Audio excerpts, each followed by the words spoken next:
सो आज के class proceed करने से पहले हम लोग देखेंगे एटॉमिक स्ट्रक्चर में कि पहले भी तक क्या पढ़ लिया था। ठीक है, कि एटम क्या सबसे पहले है ना। तो एटम क्या था? बेसिक मैटर होता था, बेसिक यूनिट थी है ना, बहुत स्मॉल होते थे ना, है कि नहीं। और एटम के सब एटॉमिक पार्टिकल क्या थे? इलेक्ट्रॉन थे, प्रोटॉन थे और न्यूट्रॉन थे। ठीक है, तो एटम एक तरीके से उसके स्मॉलेस्ट कॉन्स्टिट्यूएंट है किसी मैटर के, है ना, जिसमें उस एलिमेंट के सभी प्रॉपर्टी रहते हैं, केमिकल प्रॉपर्टी रहते हैं। ठीक है, ठीक है। उसके बाद क्या देखा था कि एक ये था चार्ज पार्टिकल, एक मैटर है।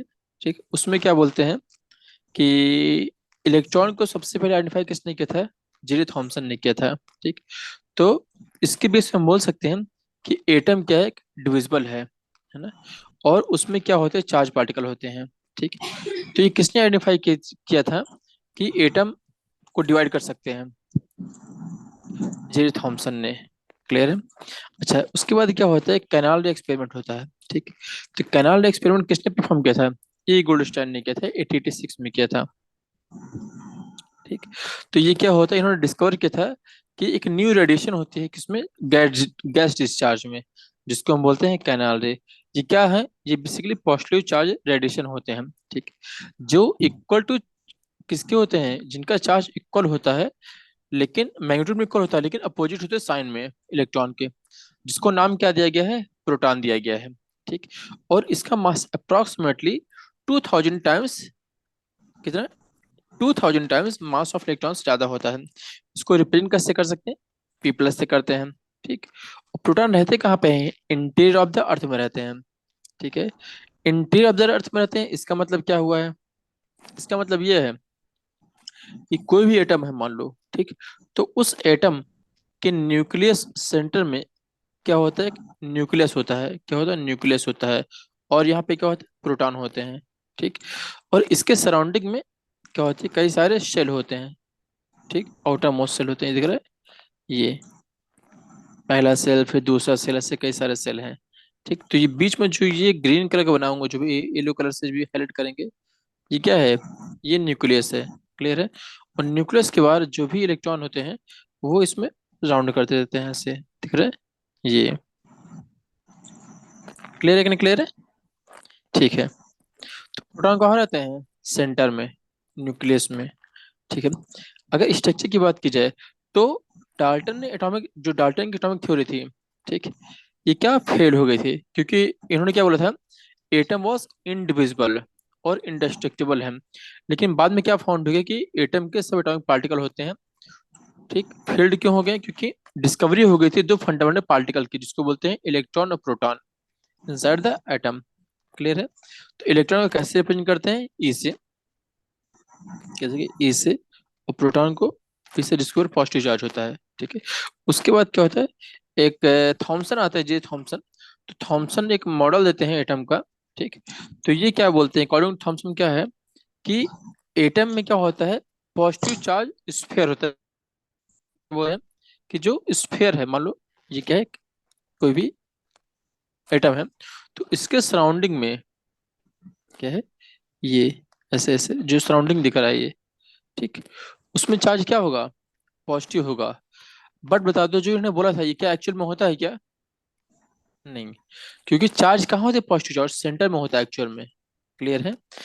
थॉमसन क्या कहते हैं कि पॉजिटिव चार्ज कहाँ होता है? स्फीयर में होता है, बाहर, जो कि गलत है। क्लियर है ये बात?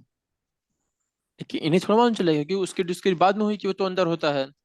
इन्हें क्या लगेगा कि बाहर रहते हैं। क्लियर है? ठीक है, तो जितने प्रोटॉन होते हैं उतने इलेक्ट्रॉन होते हैं। ठीक, तो थॉमसन ने क्या बोलना है कि जो पॉजिटिव चार्ज है वो कहाँ रहेंगे? स्फीयर में रहेंगे। क्लियर? ये स्फीयर हो गया है। और इलेक्ट्रॉन कहाँ रहेंगे? ये देखो, ये देख, ये इलेक्ट्रॉन है अंदर है। तो अगर जितने प्रोटॉन हैं वो बाहर हैं और उतने इलेक्ट्रॉन अंदर हैं, तो उससे क्या होगा? प्रोटॉन और इलेक्ट्रॉन के चार्ज एक दूसरे को न्यूट्रल कर देंगे, नहीं कर देंगे? ठीक, तो इनका जो थॉमसन मॉडल था, ये क्या बोलते हैं इन्होंने कि न्यूट्रल कर देगा एक दूसरे को। क्लियर है? ठीक है, तो कोई भी जो प्रो एटम होता है वो क्या होता है? इलेक्ट्रिकली क्या होता है? वो न्यूट्रल होता है। क्लियर है? ठीक है, तो इन्होंने सबसे पहले दिया था, इसीलिए इसे क्या बोलते हैं? फर्स्ट मॉडल ऑफ एटम बोलते हैं, इससे बोलते हैं। ठीक है, जिसको कंसीडर किया गया था। ठीक है। और ये जो था इसको किसके बेस पे मॉडल बोला गया था? क्रिसमस पडिंग या फिर वाटरमेलन बोलते हैं। वाटरमेलन कैसा होता है?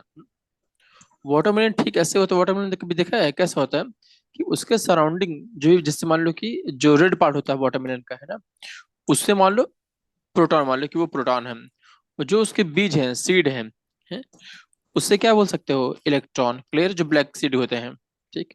तो क्या लिखा है? रेड, जो रेड एडवल पार्ट है उससे क्या मान लिया? पॉजिटिव चार्ज मान लिया है। और जो ब्लैक सीड है, कौन से? जो ब्लैक सीड है ये, उससे क्या मान लिया? इलेक्ट्रॉन। बताओ क्या ऐसा होता है क्या लेकिन? नहीं। क्लियर है? तो इसे बोलते हैं Thompson model of atom. Clear? जिसकी कंपेरिजन किसको क्या किया गया है? इसको क्या बोलते हैं?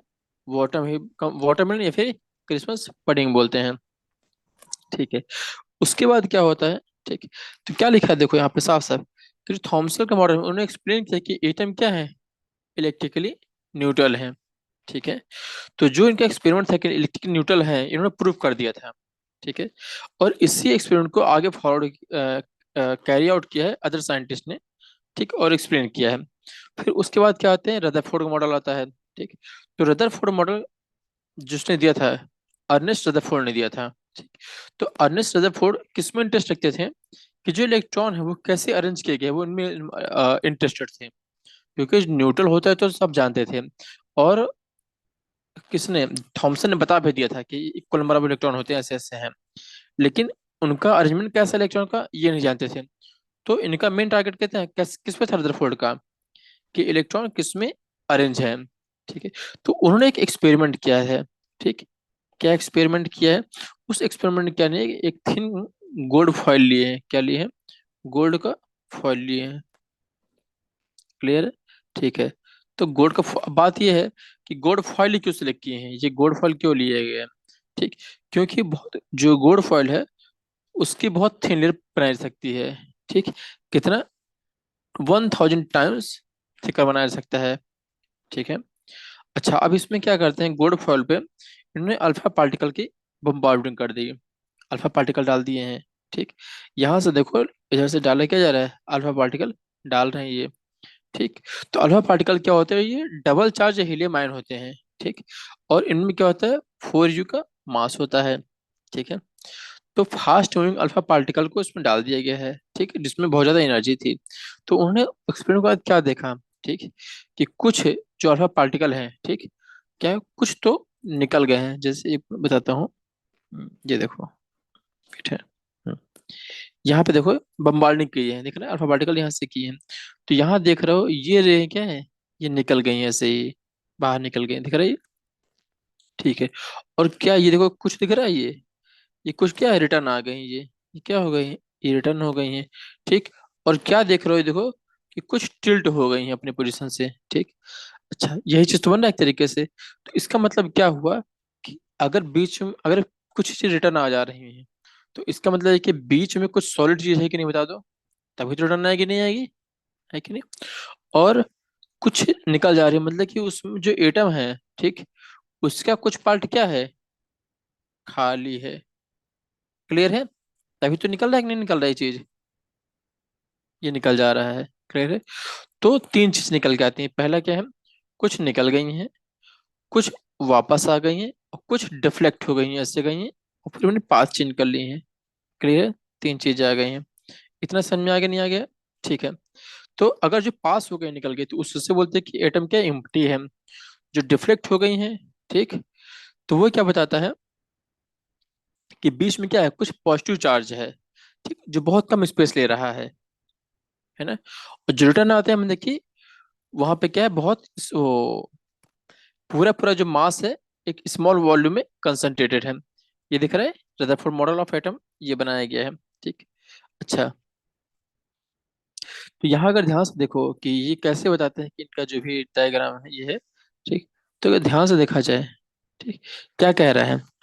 ये बीच में क्या है? न्यूक्लियस। ये दिख रहा है पूरा पूरा, ये क्या है? न्यूक्लियस है। ठीक। और इस न्यूक्लियस में, ठीक, क्या होता है? न्यूट्रॉन होता है और प्रोटॉन होता है। ठीक। तो यहाँ पे ये ग्रीन, इसके जो ये दिख रहा है, ये ग्रीन कलर का होना चाहिए एक्चुअल में। चलो मैं ग्रीन कर देता हूँ। ये मैं बना रहा हूँ ना, देखो दिख रहा है ना ग्रीन कलर का ये क्या है? ये न्यूट्रॉन है, ठीक। ये न्यूट्रॉन है, और न्यूट्रॉन के साथ में क्या लगे हुए हैं? प्रोटॉन लगे हुए हैं रेड कलर के, ठीक। तो इस पूरे बंडल को क्या बोलते हैं? न्यूक्लियस बोलते हैं। मतलब क्या हुआ कि न्यूक्लियस में क्या रहेगा? प्रोटॉन रहेगा और न्यूट्रॉन रहेगा। ये दोनों किस में रहेंगे? इसमें रहेंगे, न्यूक्लियस में। क्लियर। और जो इलेक्ट्रॉन है वो बाहर बाहर ऐसे घूम रहे हैं ये ऑर्बिट में। तो इससे जिस ऑर्बिट में घूम रहे हैं ये, उसे क्या बोलते हैं? इलेक्ट्रॉन का ऑर्बिट इस पाथ में घूमते रहेंगे। क्लियर है कि नहीं क्लियर है? ठीक है। अच्छा, और इन्होंने क्या एक चीज, एक पांच चीज और फाइंड की थी, ठीक, कि जो रेडियस ऑफ न्यूक्लियस है, ठीक, वो बहुत छोटा होता है। कितना? बहुत छोटा होता है। कितना छोटा होता है? 105 टाइम्स छोटा होता है than the radius of the ATM, atom. मतलब क्या हुआ कि जो न्यूक्लियस अगर मान लो यहाँ पे बनाया गया अगर, ठीक, ये दिख रहा है, ये छोटा वाला बॉक्स, ये वाला जो मैं हाईलाइट कर देता हूँ अलग कलर से, दिख रहा है? ये ये छोटा कलर का है, रेड कलर का, ये येलो कलर का, ये क्या है? न्यूक्लियस है। अगर इसका रेडियस आर है तो पूरे एटम का रेडियस कितना होगा? 105 आर होगा। क्लियर है? टाइम्स होगा। ठीक है, इतना हो गया। रदरफोर्ड का मॉडल जो भी एटम है, क्या उसके फीचर क्या है ना? अगर फीचर कंक्लूजन किया जाए, ठीक, कि इसमें क्या होता है? न्यूक्लियस होता है। क्या होता है? न्यूक्लियस होता है, ठीक। और मास ऑफ जो एटम है वो कहाँ रहता है? वही न्यूक्लियस में रहता है। और ये पहला पॉइंट हो गया। दूसरा पॉइंट क्या बोलता है? कि इलेक्ट्रॉन रिवॉल्व करते हैं अराउंड द न्यूक्लियस। किस पाथ में? एक सर्कुलर पाथ में रिवॉल्व करते हैं, ठीक। और थर्ड, कि साइज ऑफ जो न्यूक्लियस है वो बहुत छोटा है as compare to size of the atom. कितना छोटा होता है बताओ? 105 टाइम्स रेडियस। क्लियर है? ठीक है। अब ये तो रदरफोर्ड मॉडल था, लेकिन इसके क्या ड्रॉबैक थे? बात ही आती है, ठीक है। तो ड्रॉबैक की अगर बात की जाए, ठीक, तो सबसे मेन चीज क्या है, ठीक। अच्छा, ये क्या बोलते हैं कि जो इलेक्ट्रॉन है, ठीक, ये इलेक्ट्रॉन जो है, क्या है?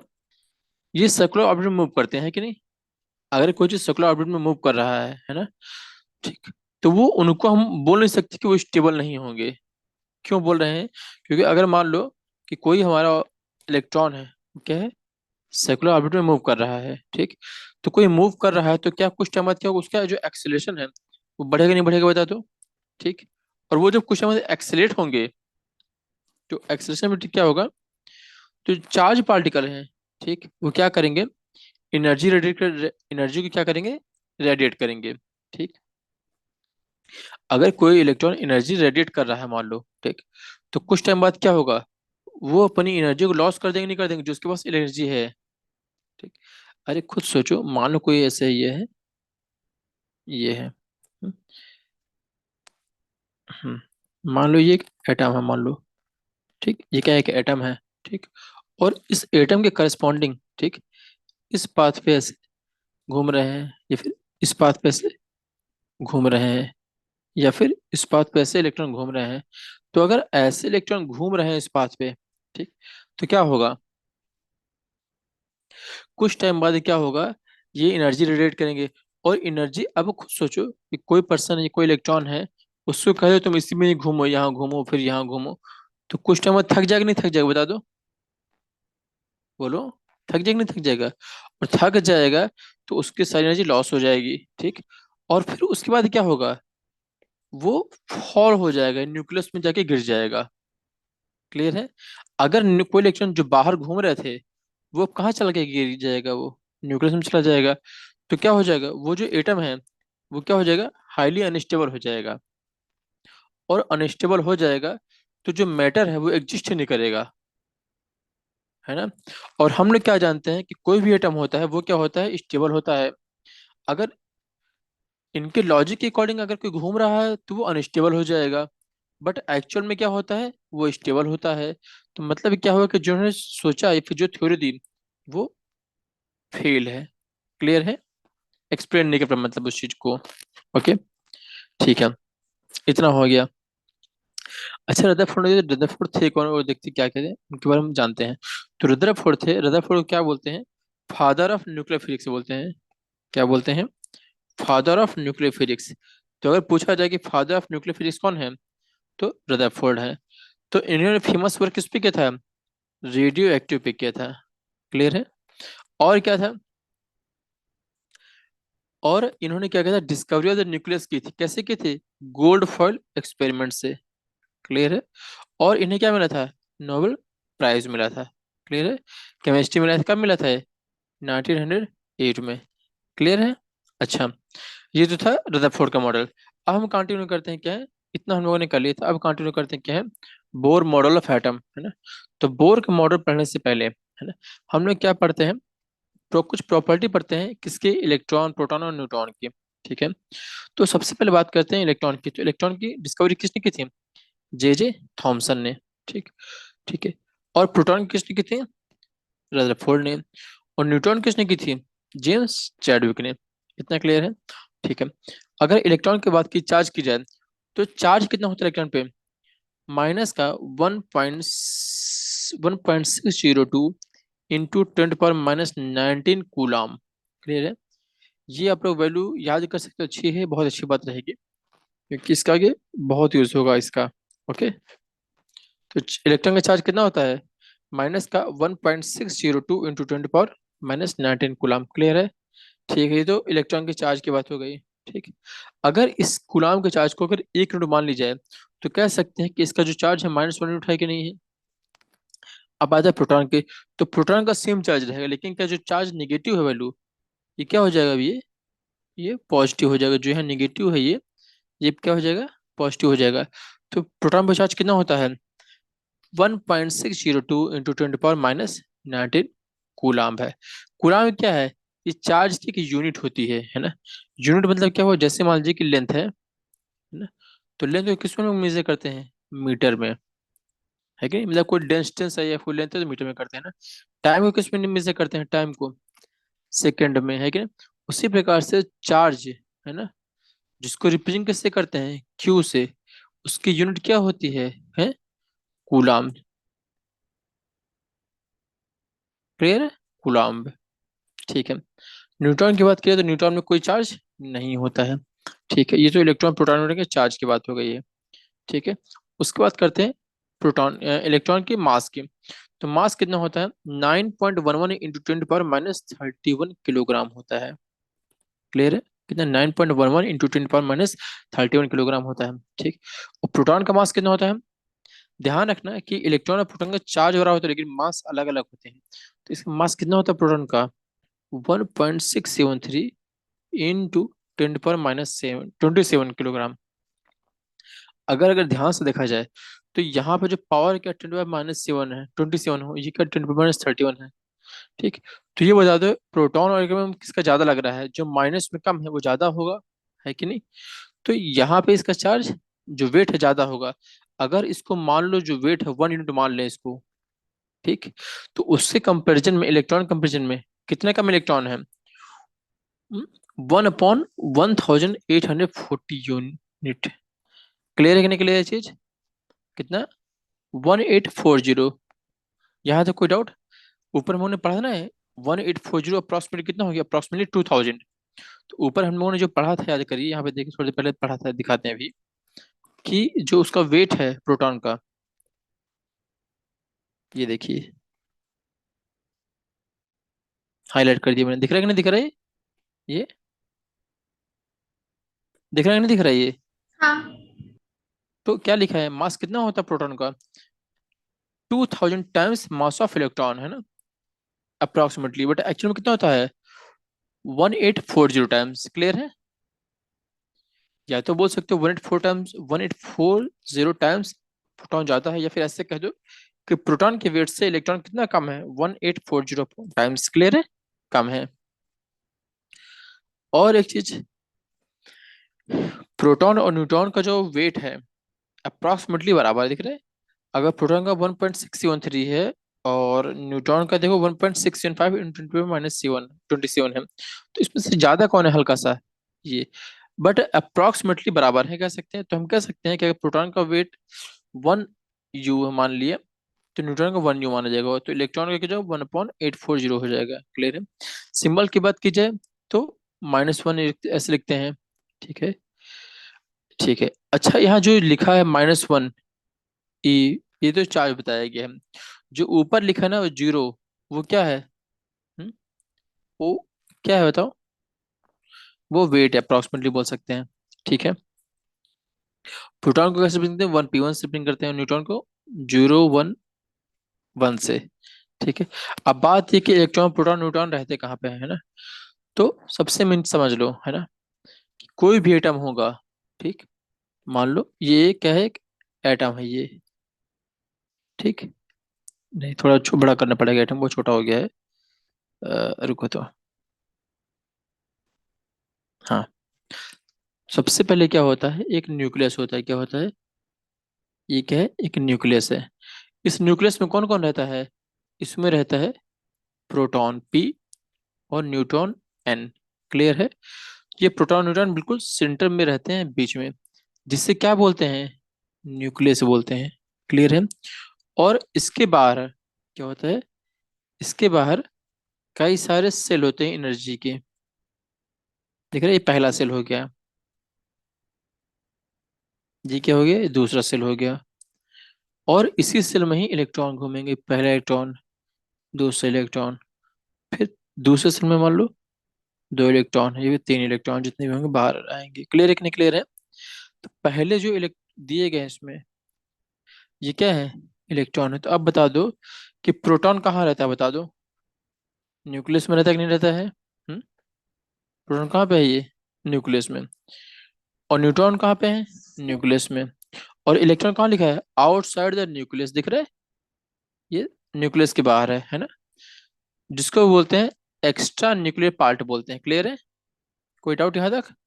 हम्म? नहीं।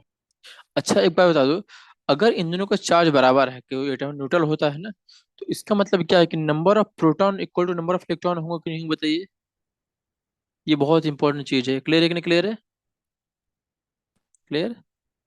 और number of proton equal to number of electron है, ठीक। तो जितने नंबर ऑफ प्रोटॉन है, जितने इलेक्ट्रॉन है, तो वही उसका क्या होता है? एटॉमिक नंबर होता है। क्या होता है? जिसको बोलते हैं, रिप्रेजेंट कैसे करते हैं? जेड से। क्या बोलते हैं? एटॉमिक नंबर बोलते हैं इन्हें। क्लियर है? हाँ। ठीक है। और क्या है? एट, प्रोटॉन और सेंटर में कौन होता है? प्रोटॉन न्यूट्रॉन, ठीक। एक प्रोटॉन होता है और न्यूट्रॉन होता है। पूरा वेट कहाँ रहता है? बिल्कुल सेंटर में रहता है।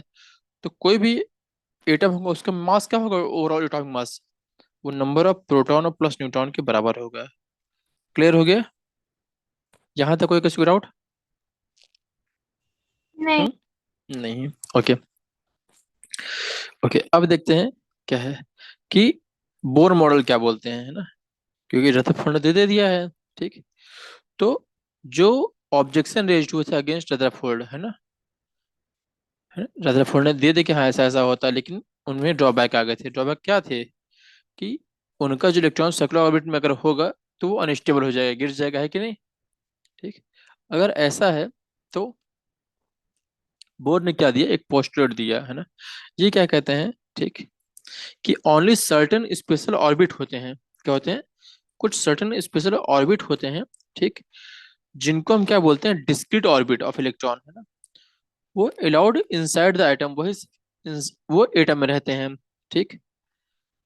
और वो क्या करते हैं? वो जो डिस्क्रीट ऑर्बिट है, जो होते हैं कौन सी, जो डिस्क्रीट ऑर्बिट है ना, वो एनर्जी रेडिएट नहीं करते हैं, वो ऐसा बोलते हैं। क्लियर हो गया? क्योंकि इसके पहले क्या था, अगर कोई चीज है तो एनर्जी रेडिएट करेगी। लेकिन ये क्या बोलते हैं कि इलेक्ट्रॉन जिस ऑर्बिट में रहते हैं, वो डिस्क्रीट ऑर्बिट बोलते हैं उन्हें, और वो कोई एनर्जी रेडिएट नहीं करते हैं। और अगर एनर्जी रेडिएट नहीं करेंगे, तो वो एक्सीलरेट नहीं होंगे, और एक्सीलरेट नहीं होंगे तो क्या होगा? वो गिरेंगे नहीं न्यूक्लियस में। क्लियर है कि नहीं? क्लियर है? हम्म? ठीक है। अच्छा, तो इसमें क्या बोलते हैं? बोर क्या बोलते हैं? बोर क्या कहते हैं कि इलेक्ट्रॉन रिवॉल्व करते हैं अराउंड द न्यूक्लियस। किसमें करेंगे? एक स्टेबल ऑर्बिट में। किसमें करते हैं? स्टेबल ऑर्बिट में, ठीक, without the emission of the radiation energy. Clear है कि नहीं? क्लियर है? मतलब ये क्या बोले, ये रदरफोर्ड को सपोर्ट करना चाहते हैं। क्लियर है कि नहीं? क्लियर है? ये पॉइंट, ये पॉइंट समझ में कि नहीं आया है? कि इलेक्ट्रॉन कहाँ रिवॉल्व करेंगे? स्टेबल ऑर्बिट में, लेकिन without the emission of the radiant energy. Clear है कि नहीं क्लियर है? हाँ। ठीक है। और जो ऑर्बिट हैं उनकी एक डिफरेंट एनर्जी होती है, ठीक है, जिन्हें क्या बोलते हैं, एनर्जी शेल बोलते हैं या फिर एनर्जी लेवल बोलते हैं। क्लियर है? और जो एनर्जी लेवल है इनको नाम दिया गया है, क्या दिया गया है कि एल, एम और एन, इसे क्या बोलते हैं, सेल। ठीक है। जैसे मान लो फिगर दिख रहा है, क्या दिख रहा है, कि बीच में न्यूक्लियस दिख रहा है। यहाँ पे चार्ज क्या होगा, यहाँ क्या क्या होते हैं, प्रोटॉन होते हैं, न्यूट्रॉन होते हैं, है कि नहीं? तो इन लोगों को क्या कंबाइन बोलते हैं, ये न्यूक्लियस। और प्रोटॉन, न्यूट्रॉन पे चार्ज जीरो होता है और प्रोटॉन पे पॉजिटिव होता है। ओवरऑल इसका चार्ज क्या होगा, न्यूक्लियस का चार्ज पॉजिटिव होगा। ठीक है। तो इसके बाहर जो दिख रहा है फर्स्ट ऑर्बिट, मैं बना देता हूँ ये ये ये फर्स्ट ऑर्बिट है। ठीक। इसमें क्या होगा, ये जो फर्स्ट ऑर्बिट है ये क्या है, एक स्टेबल ऑर्बिट है। कैसा है ये, इसे क्या बोलते हैं, स्टेबल ऑर्बिट बोलते हैं। क्लियर है कि नहीं क्लियर है? हम्म? अगर स्टेबल ऑर्बिट बोलते हैं तो ये अपनी जो एनर्जी है वो इमिट नहीं करेंगे। क्लियर है? तो जो पहला ऑर्बिट है, ठीक, इससे क्या बोलते हैं, के। दूसरे ऑर्बिट बोलते हैं एल। तीसरे को एम, एन, जैसे होते जाएंगे हो जाएंगे। क्लियर है कि नहीं क्लियर है? के, एल, एम, एन। क्लियर है? तो इन्हीं को ऑर्बिट बोलते हैं, क्या बोलते हैं, या फिर एनर्जी सेल बोलते हैं। क्या बोलते हैं इन्हें, एनर्जी सेल बोलते हैं या फिर एनर्जी लेवल बोलते हैं या फिर सेल बोलते हैं। स्टीरियो ऑर्बिट सेल बोलते हैं। क्लियर है कि नहीं क्लियर है? ये हम्म? ठीक है। तो अगर मान लो कोई इलेक्ट्रॉन किसमें है, लोवेस्ट एनर्जी लेवल पे है, तो उससे क्या बोलते हैं, ग्राउंड स्टेट। क्लियर है? ठीक है।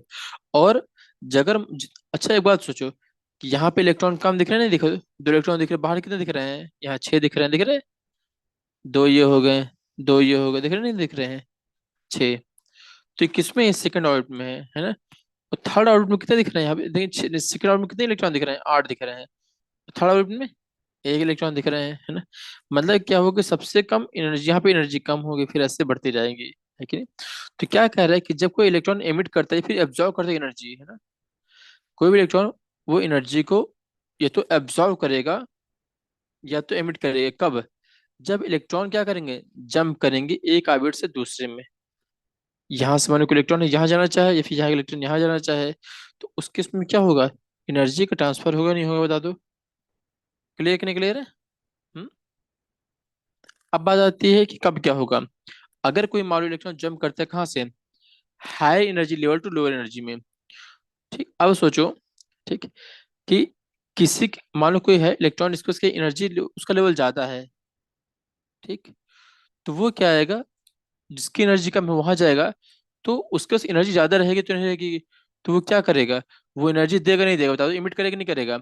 ऐसा सोचो कि मान लो कोई पर्सन है जिसके पास पैसा बहुत ज्यादा है, बहुत ज्यादा खाना है, ठीक, और वो किसी ऐसी जगह चले जाए जहां पे लोगों के पास खाने को नहीं है, तो वो खाना देगा कि लेगा उनसे खाना, बताओ दो। देगा।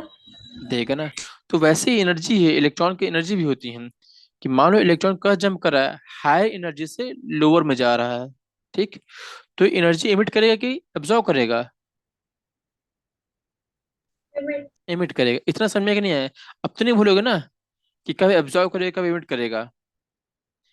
जिसके पास एनर्जी ज्यादा है, हाई एनर्जी है, वो कहाँ गया, लोअर एनर्जी में चला गया। मतलब जिसके पास खाना ज्यादा है, ठीक, जिसके पास खाना ज्यादा है, हाई है मान लो, ठीक, वो कहाँ पे गया है, जिसके पास कम है लोअर में गया है, तो ये क्या करेगा, ये इमिट करेगा, मतलब कि देगा, है कि नहीं? ठीक। और मान लो जिसके पास पैसे नहीं है फिर खाना नहीं है, वो दूसरी जगह चला जाए जहाँ पे खाना ही खाना है ना? जैसे मान लो कि कोई इंसान भूखा हो, है ना, कोई भूखा है, पेट खाली है, और शादी में चला जाए पूरा खाना ही खाने की लाइन लग रही है, तो वहां पे खाना खाएगा कि खाना दे के आएगा, बताओ? ऑब्जर्व करेगा नहीं करेगा?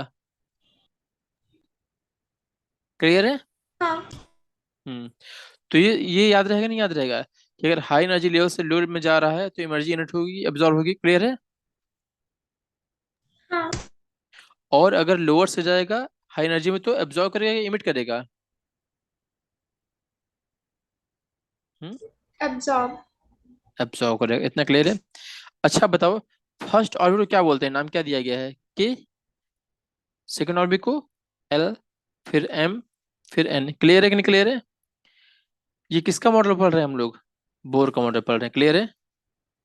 यहाँ तक कोई डाउट? हम्म। यहाँ नहीं। तक कोई किसी को डाउट? ओके। नेक्स्ट देखते हैं ऑर्बिट, है ना। तो ऑर्बिट क्या है? ऑर्बिट एक तरीके से क्या है, ये एनर्जी के सेल हैं सराउंडिंग द न्यूक्लियस, जिसमें क्या होता है, इलेक्ट्रॉन रिवॉल्व करते हैं, ठीक है। जैसे ऊपर देखा ना, ये क्या है, इन्हें क्या बोलते हैं? ऑर्बिट बोलते हैं ये। क्लियर है? अब बात करते हैं इलेक्ट्रॉन डिस्ट्रीब्यूशन की डिफरेंट ऑर्बिट में, है ना। अभी देखो ऊपर पढ़े कि नहीं पढ़े, देखो कि जो इलेक्ट्रॉन है यहाँ पे ऑर्बिट में घूमते रहते हैं, तो उनका डिस्ट्रीब्यूशन कैसे होगा? क्योंकि जो बोर थे वो किसमें इंटरेस्टेड थे? इलेक्ट्रॉन अरेंजमेंट में, है कि नहीं? क्लियर कि नहीं क्लियर है? बोर। हाँ। ठीक है। ओके। नेक्स्ट देखते हैं। अब बात करते हैं जो इनका इलेक्ट्रॉन क्या है, इलेक्ट्रॉन का डिस्ट्रीब्यूशन कैसे रहता है ना। तो जो बोर और बरी थे, कौन थे? एक थे बोर और एक थे बरी। उन दोनों ने क्या बोला कि मैक्सिमम नंबर जो इलेक्ट्रॉन होंगे प्रेजेंट में सेल में, वो कितने रहते हैं? वो कितने रहते हैं? वो रहता है 2n²। कितने होते हैं वो इलेक्ट्रॉन? 2n² रहते हैं। क्लियर है? 2n², जहाँ n क्या है, n बताता है कि ऑर्बिट क्या नंबर क्या है। क्लियर है? या फिर एनर्जी लेवल इंडेक्स। जो वन पहले सेल के लिए अगर होगा तो क्या बोलेंगे, 1। दूसरा सेल होगा तो 2। तीसरा सेल होगा तो 3। क्लियर है? मतलब क्या हुआ कि अगर मान लो कि ये क्या है, एक ये एक न्यूक्लियस है कि यहाँ प्रोटॉन है और न्यूट्रॉन है, ठीक। तो इसके बाहर ये पहला एनर्जी सेल हो गया, फिर ये दूसरा हो गया, फिर तीसरा हो गया, और फिर ये चौथा एनर्जी सेल हो गया है। क्लियर है? अच्छा पहला इसका जो पावर होगा, इसका एन क्या होगा, 1 होगा नहीं, बता दो। इसका एनर्जी सेल लेवल क्या 1 है? इसका क्या एनर्जी लेवल? 2। इसका एनर्जी लेवल क्या है? 3। और इसको क्या बोलेंगे? 4। इसके नेम क्या दिया गया था, नेमिंग क्या दिया गया था इसके लिए? इसे दिया गया था के, इसको बोला था एल, इसको बोला था एम, और इससे बोला गया था एन। इतना क्लियर कि नहीं क्लियर, बता दो, कोई दिक्कत है तो नहीं इसमें? हम्म। अच्छा अब बता दो कि जो पहला ऑर्बिट है ना, उसमें कितने इलेक्ट्रॉन होंगे? फॉर्मूला क्या होता है? फॉर्मूला होता है 2n², 2 और n²। तो 2 × n कितना है? 1। तो 1 का स्क्वायर कितना हो जाएगा ये? 2 होगा कि नहीं होगा, बता दो। तो मतलब क्या हो कि पहले समय कितने इलेक्ट्रॉन होंगे? सिर्फ 2 इलेक्ट्रॉन होंगे। एक इलेक्ट्रॉन ये मान लो, और एक इलेक्ट्रॉन ये होगा। क्लियर है कि नहीं क्लियर है? यहाँ तक कोई डाउट? नहीं। दूसरे सेल में बात करते हैं, दूसरा जहाँ N2 होगा, तो वहां कितने इलेक्ट्रॉन आ जाएंगे मैक्सिमम इलेक्ट्रॉन? 2 × 2²। क्या होगा? 2 × 2²। ठीक। तो कितना हो जाएगा? 2 का स्क्वायर, 4 × 2 = 8। तो मतलब क्या हो कि मैक्सिमम से इलेक्ट्रॉन कितने रहेंगे? 8। तो कैसे इलेक्ट्रॉन रहेंगे, है ना? 1, 2, 3, 4, 5, 6, 7, 8। क्लियर है कि नहीं क्लियर, बताओ इतना। यहाँ तक कोई डाउट? बोलो, इसमें कोई डाउट? नहीं। ठीक है। अच्छा आप बताना। ठीक। ये तो हो गया। तीसरे में देखो इतने हो जाएंगे, 2 × 3² कितना हो जाएगा? 3², 9, 2 × 18। तो कितने इलेक्ट्रॉन होंगे तीसरे वाले में? मैक्सिमम इलेक्ट्रॉन कम हो सकते हैं, लेकिन मैक्सिमम कितने रहेंगे? 18। क्लियर है? तो 18 कैसे करना है यहाँ पे देखो, 1, 2, ये 3, 4 ये हो गए हैं, ठीक। 5 6 7 8 8 हो गए हैं, ठीक। अभी कितने में भरने हैं? 10 भरने हैं, ठीक। 10 भर रहे हैं, चलो भरते हैं।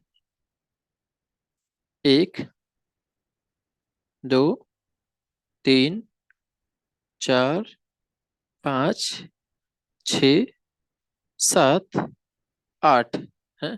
2 और भर दो, 9 10। क्लियर कि नहीं क्लियर है? आ रहा है कि नहीं आ रहा समझ में? हाँ। और चौथे में कितने इलेक्ट्रॉन रहेंगे? 32। 2 इंटू 4 स्क्वायर कितना? 4 स्क्वायर 16, 2 जा 32। 32। क्लियर है कि नहीं क्लियर है? हाँ। तो ये समझ में आ गया है कि मैक्सिमम नंबर ऑफ इलेक्ट्रॉन कितने रह सकते हैं? 2n square. क्लियर है? हाँ। इसमें कितने इलेक्ट्रॉन होंगे मैक्सिमम में? ऐसे 32 हो जाएंगे। क्लियर है? हाँ। हम्म। तो अगर देखा जाए तो कितने इलेक्ट्रॉन हो सकते हैं? 2 8 18 32। क्लियर है? हम्म। ठीक है। अच्छा, लेकिन ये तो मैक्सिमम हो गए हैं, ठीक। लेकिन एक्चुअल में क्या है, जो मैक्सिमम ऑफ इलेक्ट्रॉन जो होते हैं, जो एकोमोडेट करते हैं आउटर मोस्ट ऑर्बिट में, कितने रहेंगे ये? 8 रहेंगे। क्या बोलते हैं कि आउटर मोस्ट ऑर्बिट में कितने रहेंगे वो? 8। भले ये बोल रहे हैं कि इस सेल में, मतलब कि अगर चौथा सेल है तो उसमें मैक्सिमम बाहर कितने होंगे? 32 रहेंगे। लेकिन सबसे बाहर सेल में कितने रह सकते हैं ये बोल रहे हैं? 8 रहेंगे। क्लियर है? अभी क्यों होंगे ये आगे देखेंगे भी। इतना समझ में आ गया नहीं है? ठीक है। और जो सेल है वो ऑलवेज उसको फिल कैसे करते हैं? एक स्टेप वाइज मैनर में फिल करते हैं। क्लियर है? फ्रॉम कहाँ से? लोअर टू हाई एनर्जी में। क्लियर है कि नहीं क्लियर है? मतलब पहले एन वाला भरेगा, 1 भरेगा, फिर 2 भरेगा, फिर 3 भरेगा, 4 भरेगा, ऐसे भरेगा। क्लियर है? क्लियर है? तो इलेक्ट्रॉन्स और नॉट फील्ड उसको फिल नहीं करेंगे इन द नेक्स्ट सेल में। आगे वाले सेल में फिल नहीं करेंगे। कब तक की? जब तक कि प्रीवियस सेल और फील्ड ना हो जाए। क्लियर है? ठीक। अच्छा, एक बात बता दो। मान लो कि हम्म, अच्छा, आप लोग कहीं घूमने गए हो, तो घूमने जब जाते हो मान लो, ठीक, तो मान लो टूरिस्ट प्लेस पे जा रहे हो, कोई बोट में बैठना है, तो मान लो, तो क्या करेंगे, कोई इंसान क्या करेगा? पहले पूरे बोट को फुल करेगा नहीं करेगा बताइए? जब एक बोट फिल हो जाएगा ना, तभी दूसरा वो बोट करेगा नहीं करेगा? कि सही बोट एक साथ खोल देगा बैठने के लिए? हम्म? मतलब क्या होगा, जब तक पहला वाला नहीं फिल होगा तब तक दूसरे में एंट्री नहीं मिलेगी। क्लियर है कि नहीं क्लियर है ना? अच्छा बताइए हाँ। कि जैसे मान लो कोई बच्चा है ना, कितना ही पढ़ने में तेज हो, उसको पहले पहले क्लास में जाएगा, फिर दूसरे क्लास में, फिर तीसरे क्लास में, है कि नहीं जाएगा?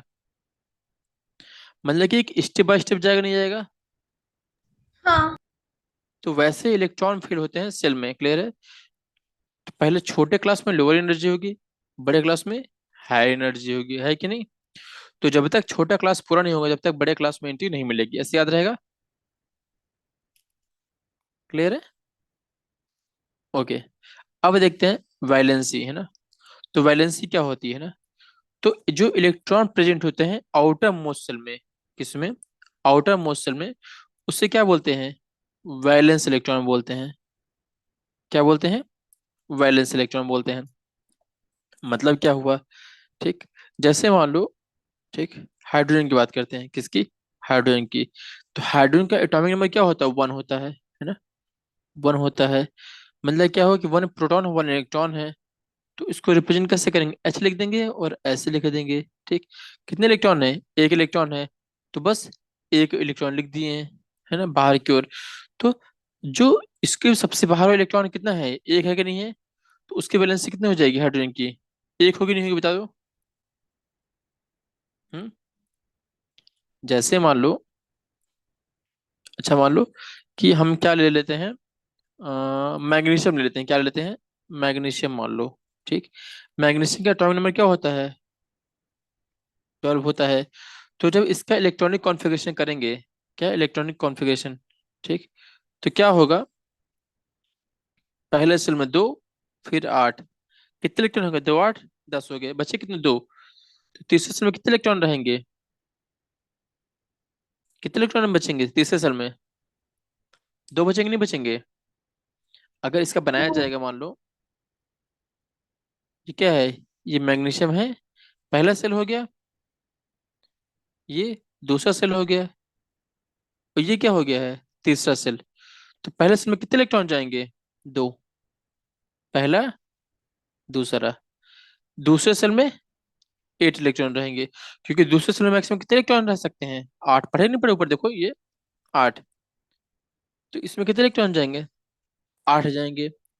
एक, दो, तीन, चार, पाँच, छ, सात, आठ।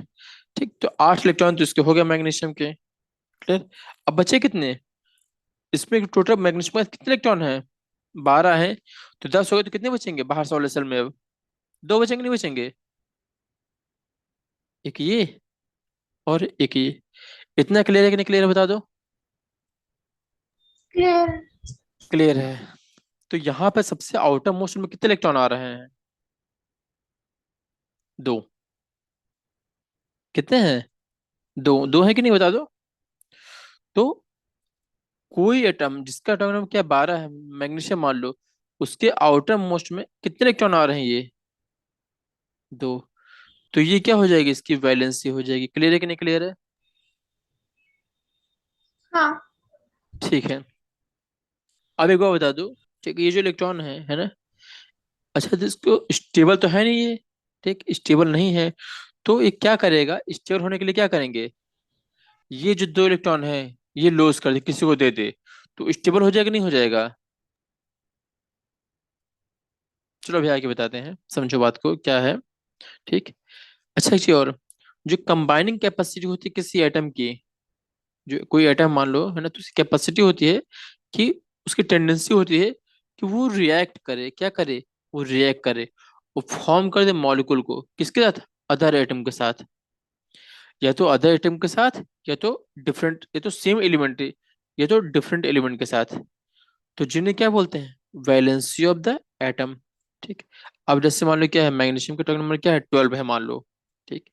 इसका इलेक्ट्रॉनिक कॉन्फ़िगरेशन जब किया गया, तो पहले एक सेल में दो इलेक्ट्रॉन, ठीक, पहले सेल में कितने हैं, दो हैं, दूसरे में 8 हैं, तीसरे में दो हैं। तो जो सबसे बाहर जो इलेक्ट्रॉन है, ये, अच्छा, इसको जब रिएक्शन करना होगा, कुछ भी करना होगा, तो जो बाहर वाले इलेक्ट्रॉन है ना, वो करेंगे नहीं करेंगे, जिसकी एनर्जी ज्यादा होती है कि नहीं होती, वही लड़ेंगे, नहीं लड़ेंगे। घर पे मान लो कोई अटैक करेगा, मान लो ये है, ठीक, मान लो ये mg है, ठीक, mg+2 है, और इस पे मान लो क्लोरीन आ जाए, ठीक, क्लोरीन, जिसका एटॉमिक नंबर कितना होता है, 17 होता है। कितना होता है, 17। ठीक। तो अगर 17 होता है तो दो, ठीक, तो इसके इलेक्ट्रॉनिक कन्फर्मेशन कैसे होंगे, पहले में दो हो जाएंगे इलेक्ट्रॉन इसमें। अच्छा, क्लोरीन के एटॉमिक में क्या होता है, क्लोरीन का मान लो 17 होता है, 17। तो कैसे हो जाएगा, पहले सेल में कितने जाएंगे, दो, दूसरे में 8, 8 हो गए, तो लास्ट में कितने रहेंगे, 7। क्लियर है कि नहीं क्लियर है, 7 जाएंगे। ठीक। तो पहले में दो हो गए, उसमें कितने बचेंगे, 8, एक, दो, तीन, चार, पाँच, छ, सात और 8। इतना क्लियर है कि नहीं क्लियर, बता दो। 8 हो गए हैं। तो अब बाहर में कितने इलेक्ट्रॉन बचेंगे, 7। तो जो बाहर में है, तो यही इसकी वैलेंसी होगी, नहीं होगी, बता दो। इतना आ रहा है कि नहीं आ रही, वैलेंसी 7 होगी, नहीं होगी। आ गया। आ गया। आगे। तो यहाँ पे 7 इलेक्ट्रॉन बना देते हैं, एक, दो, तीन, चार, पाँच, छ, 7। ठीक। अच्छा, एक बार बता दो, 7 हो गए चाहिए, ठीक। अच्छा, अब देखो, तो ये क्या हो गई, इसकी वैलेंसी कितनी हो गई, 7 क्लोरीन की, और मैग्नीशियम कितनी हो गई, ये क्या है, मैग्नीशियम है, ये किसका है, क्लोरीन है। मैग्नीशियम का टोटल में कितना होता है, 12 होता है, क्लोरीन का 17 होता है। ठीक। अच्छा, जो लड़ाई होगी, तो इसमें कितने इलेक्ट्रॉन पार्टिसिपेट करेंगे, इसमें दो करेंगे, और इसमें कितने करेंगे, 7, जो है बाहर वाले हैं। क्लियर है कि नहीं क्लियर है, यही करेंगे, नहीं करेंगे, जिसकी वैलेंसी जो है, क्या लिखा हुआ पढ़ो। तो एटम ऑफ एलिमेंट, ठीक, हैविंग जो कंप्लीटली फिल्ड है आउटर मोस्ट सेल में, ठीक, वो शो करते हैं क्या, कि उनकी केमिकल एक्टिविटी क्या कम है। क्लियर है? मान लो कोई हाँ। है, वो पूरा बाहर वाला घर जो है अच्छे से पूरा कवर है, तो उस पर कोई अटैक करने आएगा, ठीक, तो उससे कोई फर्क पड़ेगा क्या? नहीं पड़ेगा ना। पूरा जो बाहर वाला है, मान लो ये पूरा उसको प्रोटेक्ट कर दिया जाए, मान लो बाहर वाले को, ठीक, तो क्या इसमें कोई रिएक्शन करने आएगा तो रिएक्शन होगा क्या? नहीं होगा ना। जैसे मान लो कोई पर्सन है, ठीक, और उसको क्या बोलते हैं, छाता लगा दो, चारों से प्रोटेक्ट कर दो, तो बारिश के बौछारें होंगे तो उससे कुछ होगा क्या? नहीं होगा ना। लेकिन मान लो प्रोटेक्ट नहीं है वो, मान लो पर्सन, ठीक, और तब उस पे बारिश की बूंद डालोगे, तो क्या सेफ रहेगा क्या? भीग जाएगा ना, नहीं भीगेगा। तो ठीक उसी प्रकार से, अगर ये मान लो बाहर वाला जो इलेक्ट्रॉन है वो सेफ नहीं है मान लो, तो वो एक्टिव ज्यादा रहेगा, क्योंकि उसको लड़ना पड़ेगा। और मान लो सेफ है, तो मतलब कि उसकी एक्टिविटी कम रहेगी। क्लियर है कि निकले है? जो कंप्लीटली फील्ड है, आउटर मोस्ट है, जो बाहर वाला सेल है, अगर वो कंप्लीटली फुल है, सेल है, तो वो क्या होगा, उसकी एक्टिविटी क्या होगी, कम होगी। ठीक है। और कंबाइनिंग कैपेसिटी या फिर वैलेंसी उसकी क्या बोल देंगे, जीरो होगी। ठीक है। अच्छा, अब सबसे मेन चीज समझो कि जो आउटर मोस्ट सेल होते हैं, क्या होते हैं, आउटर मोस्ट सेल, ठीक, जिसमें 8 इलेक्ट्रॉन होते हैं। क्या होते हैं, कितने इलेक्ट्रॉन? उसे क्या बोलते हैं, ऑक्टेट बोलते हैं। क्या बोलते हैं, ऑक्टेट। तो कोई भी सेल होता है, ठीक, आउटर मोस्ट सेल, वो स्टेबल कब माना जाएगा, जब वो ऑक्टेट बनाए। क्लियर है? ठीक है। तो एटम क्या करते हैं, वो रिएक्ट करते हैं। क्यों रिएक्ट करते हैं? देखो ये क्या लिखा है, एटम वुड, क्या लिखा है, एटम वुड दस रिएक्ट करेंगे so as to achieve an आउटटेक। किस लिए वो रिएक्ट करते हैं, कोई जो एटम है वो रिएक्ट क्यों करता है, कि वो क्या कर सके, ऑक्टेट बना सके। कहाँ पे, आउटर मोस्ट शेल में। अब वो कैसे करेंगे, या तो वो जो इनके पास जो इलेक्ट्रॉन है उसको शेयर कर ले, या तो गेन कर ले, या तो लूज कर ले। क्लियर कि नहीं क्लियर है? तो जो नंबर ऑफ इलेक्ट्रॉन जो गेन हो रहा है, लॉस्ट हो रहा है या शेयर्ड हो रहा है, किस लिए, to form a octet of electron, ठीक, उसे क्या बोलते हैं, वैलेंसी बोलते हैं। क्लियर है? या फिर ऐसे कह दो कि जितने आउटरमोस्ट में इलेक्ट्रॉन है, वही तो मतलब कि एक्टिव होंगे, नहीं होंगे, और यही बॉन्डिंग करेंगे, है कि नहीं। अब बता दो, mg के पास, अच्छा बता दो इसको, बाहर वाले सेट में mg के पास कितना होना चाहिए, 8 होने चाहिए, स्टेबल होने के लिए कितने होने चाहिए, 8। इसके पास कितने हैं, 2 हैं। कितने हैं, 2 एक्स्ट्रा हैं, है कि नहीं। और क्लोरीन के पास कितने एक्स्ट्रा हैं, 7 हैं। ठीक।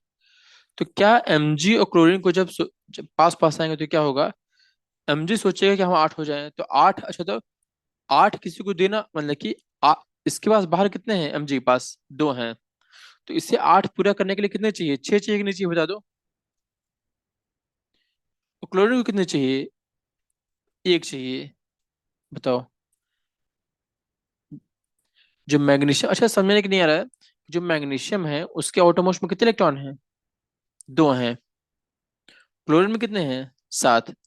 तो मैग्नीशियम को 8 करने के लिए बाहर में 2 हैं, तो कितने चाहिए इलेक्ट्रॉन, 6 और चाहिए कि नहीं चाहिए, बता दो। चाहिए। चाहिए। और क्लोरीन को कितने चाहिए, 1। एक। अब बता दो, किसी से 1 लेना आसान है कि 6 लेना आसान है, एक। 1। अच्छा है, बता दो, लेकिन मैग्नीशियम कहते थे कि हमको ऑक्टेट बनाना है, बाहर 8 चाहिए, हमको चाहिए। तो सोच रहा है कि हम 6 क्या किसी से छीनेंगे, अपने हम 2 इलेक्ट्रॉन किसी और को दे देते हैं। तो अब बता दो, किसी को 2 देना आसान है कि 6 छीनना आसान है। दो। हम्म? 2 देना, तो ये किसी को दे देगा। क्लियर है, 2 दे देगा। और क्लोरीन को कितने चाहिए, 1 चाहिए। क्लोरीन को 1 चाहिए। तो क्लोरीन के लिए 7 छोड़ना आसान है कि 1 लेना, एक लेना। 1 लेना।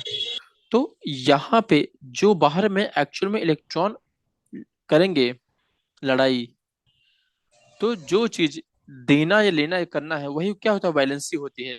तो मैग्नीशियम की वैलेंसी कितनी होगी, 2 होगी कि 6 होगी, 2। क्लियर है कि नहीं क्लियर, बता दो भी। क्लियर है। और क्लोरीन की, एक। क्लियर है? हाँ। ठीक है। अब बता दो कि मैग्नीशियम को 2 इलेक्ट्रॉन देने हैं, कितने? 2 इलेक्ट्रॉन देने हैं। और क्लोरीन को कितना चाहिए? एक चाहिए। तो क्लोरीन क्या करेगा? उसको कहा एक ही चाहिए। तो क्या बोलेगा, एक काम करते हैं, हम क्लोरीन एक और बुला लेते हैं। कितने क्लोरीन बुला लेते हैं? एक और बुला लेते हैं क्लोरीन। क्लियर है? अब ये क्या हो गया? ये मैग्नीशियम मान लो है, ये क्या है? देखो ऐसे नहीं है। अब मान लो ऐसे, मान लो ये मैग्नीशियम है। इसके आउटर मोस्ट में कितने इलेक्ट्रॉन है? दो है कि नहीं है? एक ये है, एक ये है। चलो रेड कर सकते, ये देखो, एक ये है, एक ये है। ठीक। और ये क्या है? ये मान लो क्लोरीन है। ठीक। तो क्लोरीन के आउटर मोस्ट में कितने इलेक्ट्रॉन है? अच्छा, इसकी वैलेंसी कितनी क्लोरीन के? एक। एक इसको इलेक्ट्रॉन चाहिए कि नहीं चाहिए, बता दो ये। बाकी इसके सात पूरे हैं। एक, दो, तीन, चार, पाँच, छ, सात पूरे हैं कि नहीं, बता दो। ऑक्सीडेट करने की उसमें कितनी कमी है? एक की कमी है कि नहीं है? ठीक। तो इसने क्या किया, क्लोरीन ने एक क्लोरीन और मंगा लिया है। ठीक, अपने दोस्त को बुला लिया है कि तुम भी आ जाओ, इलेक्ट्रॉन मिल रहा है ना। तो क्या होगा, इसके पास कितने इलेक्ट्रॉन है क्लोरीन के पास? इसके पास भी बाहर से कितने? सात हैं। चार, पाँच, छ और सात। ठीक। तो इसकी वैलेंसी अब बता दो, मैग्नीशियम की वैलेंसी कितनी है यहाँ पे? दो है। किस -2। क्लोरीन की? हाँ, क्लोरीन की +2 है ना। क्लोरीन पे -1 है। इस क्लोरीन के पास -1 है। तो यहाँ पे इसको एक चाहिए, दिख रहा है काला काला। तो ये क्या कह रहा है, चलो ठीक है, एक इलेक्ट्रॉन हम तुमको दे दे रहे हैं और एक इलेक्ट्रॉन तुमको दे दे रहे हैं, होगा नहीं होगा? ठीक। तो अब बता दो, जो मैग्नीशियम है उसकी वैलेंसी क्या है? +2 है। और Cl की वैलेंसी कितनी है? -1 है। तो जब ये दोनों रिएक्ट करेंगे, तो अब बता दो, रिएक्ट करने के बाद Mg कितने लग रहा है? एक लग रहा है। और Cl कितने लग रहे हैं? दो लग रहे, नहीं लग, बता दो। 2। तो नाम जो बनेगा क्या हो जाएगा? मैग्नीशियम क्लोराइड बनेगा नहीं बनेगा? MgCl2 इसको बोलेंगे। तो ये समझ में आया कि जो कंपाउंड होगा वो MgCl2 ही क्यों होगा? MgCl ही, MgCl3 ही, MgCl4 क्यों नहीं होगा? क्लियर है कि नहीं क्लियर है? कि केमिकल फॉर्मूले कैसे बनते हैं, ये चीज क्लियर होगा कि नहीं क्लियर हो रहा है? हो रहा है। हो रहा है। तो ये समझ में आ गया कि अगर हमें किसी भी एटम का एटॉमिक नंबर पता हो, क्या पता हो? एटॉमिक नंबर है। उस एटॉमिक नंबर से, ठीक, 2, 8, 18 के फॉर्म में करेंगे वैलेंस, है ना। और उसकी वैलेंस से निकाल लेंगे, निकालेंगे नहीं निकालेंगे? ठीक, क्या निकालेंगे? ये क्या हो गया है? वैलेंसी आ गई इसकी है। और इसकी वैलेंसी क्या है? ये इसकी वैलेंसी है। ठीक। तो अब इसकी वैलेंसी जो भी होगा, कोई लोग इसको लिख देंगे ऊपर, +2 यहाँ लिख दिए हुए हैं। और इसकी क्या है? -1 है। ठीक। और ये कंपाउंड बन जाएगा। तो अब क्या, हर बार जब डायग्राम बनाना हो फॉर्मूला लिखना पड़ेगा? तो क्या हर बार ऐसे डायग्राम बनाना पड़ेगा क्या? ऐसे नहीं है। ठीक। क्या करेंगे, जो वैलेंसी हो उसको ऐसे लिख दो, Mg+2, इसकी क्या? -1 है। और क्या करोगे, एक ठीक बता रहा हूँ, ध्यान रखना। इस पे क्रॉस मल्टीप्लाई कर दो ऐसे। क्या करो? Cross multiply. जब क्रॉस मल्टीप्लाई करोगे तो क्या होगा? Mg के साथ कितना आ जाएगा? ये 1 आ जाएगा, दिख रहा है। और Cl के साथ 2 आ जाएगा। क्लियर है कि नहीं क्लियर है? हाँ। अभी क्लियर हो कि नहीं कि नेमिंग कन्वेंशन कैसे होगा, MgCl2 कैसे आएगा? हो गया क्लियर। जैसे आप बता दो, वाटर पता है, वाटर क्या होता है? वाटर पानी। पानी के एच फॉर्म टू में क्या ओ होता है? H2O। तो मतलब ये क्या हुआ कि अगर ऐसा है, अच्छा, H की वैलेंसी कितनी होती है बता दो? +1 होती है। और +1 O की क्या होती है? -2। -2। अगर ये ऐसा होता होगा, तभी तो ये क्रॉस होकर बनता होगा, नहीं सोचो। हाँ। क्या बन जाएगा ये? H2O। H2O। ठीक। तो मतलब क्या हुआ कि अगर O के पास 2 इलेक्ट्रॉन चाहिए, तो इसके, अच्छा, O का एटॉमिक नंबर कितना होता है पता है? हाइड्रोजन का एटॉमिक नंबर कितना होता है? 1 होता है। तो इसके आउटर मोस्ट में कितने इलेक्ट्रॉन होंगे? एक होंगे। हाँ। और ऑक्सीजन के एटॉमिक नंबर कितना होता है? 8 होता है। तो इसका इलेक्ट्रॉनिक कॉन्फ़िगरेशन कितना हो जाएगा? 2, फिर 6। पहले सेल में 2, दूसरे में 8 होने चाहिए। लेकिन 8 होने के पहले इसको 6 भरना पड़ेगा ना। 8 पे 8 पे खत्म हो गया है। क्लियर कि नहीं क्लियर है? पहले 2, दूसरे में 6। क्लियर कि नहीं क्लियर है? क्लियर है। तो अब जब हाइड्रोजन का जब बनेगा मान लो, तो ये H हो गया। और इसके मोटर में कितने इलेक्ट्रॉन होंगे? ये एक इलेक्ट्रॉन होंगे। ठीक। अगर बात की जाए किसके लिए? ऑक्सीजन के लिए। तो ये ऑक्सीजन हो गया है। तो ऑक्सीजन के पहले शेल में कितने इलेक्ट्रॉन होंगे? दो। पहले शेल में कितने इलेक्ट्रॉन होंगे? दो। और आउटर शेल में कितने होंगे? छह होंगे। एक, दो, तीन, चार, पाँच, छः। तो अब बता दो ऑक्सीजन में कितने इलेक्ट्रॉन चाहिए और? दो चाहिए। एक ये चाहिए, ये दिख रहा है काला, ये हरा, ये दिख रहा है पूरा होने के लिए, आठ होने के लिए, है कि नहीं? कितने चाहिए? दो चाहिए। तो अगर इसे दो चाहिए तो मतलब क्या हुआ कि इसकी वैलेंसी कितनी होगी ओ की? -2। और एच को कितना चाहिए? एच के पास एक ज्यादा है, तो ये किसी को दे देगा। क्लियर है कि नहीं क्लियर है? हाँ। तो ये क्या कह रहा है, ओ हमको दो चाहिए, तो एक काम करो, तुम अपने साथ एक एच और लेके आ जाओ। क्लियर है कि नहीं क्लियर है? जब क्लियर है। एक और एच आ जाएगा तो अब हम दोनों मिलकर क्या बना देंगे? दोनों मिलकर रिएक्शन करेंगे तो वाटर। ये इसके साथ अटैच हो जाएगा, ये इसके साथ अटैच हो जाएगा, तो क्या बन जाएगा ये? H2। H2। क्लियर है? हाँ। H2O। तो अब बता दो, कोई फॉर्मूला कोई लिख दे तो तुम फॉर्मूला सही कर लोगे नहीं कर लोगे? हमेशा कुछ भी लिखा जाए कर लोगे? हाँ। चलो, इसमें कोई डाउट बता दो। नहीं। नहीं। ठीक है। यहाँ पे क्या लिखा है कि जिससे हाइड्रोजन क्या है, number of electron in the outer motion में कितने होते हैं? एक। कितने होते हैं? एक। ठीक। तो ये क्या करेगा, इजिली लूज कर देगा वन इलेक्ट्रॉन को टू बिकम स्टेबल। क्लियर है? और मैग्नीशियम के एटॉमिक में कितना होता है? 12 होता है। तो इलेक्ट्रॉनिक कॉन्फिगरेशन कितना हो जाएगा? दो, आठ, और दो, 12। ऐसे होगा नहीं होगा? तो होगा। आउटर मोस्ट में कितने इलेक्ट्रॉन है इसमें? दो। तो इसके लिए क्या लूज करना इजी रहेगा, दो इलेक्ट्रॉन, है कि नहीं? हाँ। क्लियर? तो ठीक है, इतना अगर आ गया तो इसके आगे हम लोग नेक्स्ट क्लास में कंटिन्यू करते हैं। ठीक है? आप लोग ओके। पढ़ के जाइए, फिर कुछ डाउट होगा तो नेक्स्ट क्लास में क्लियर करेंगे। क्लियर है? ओके। चलो ओके, आज क्लास यहीं वाइंड अप करते हैं फिर, है।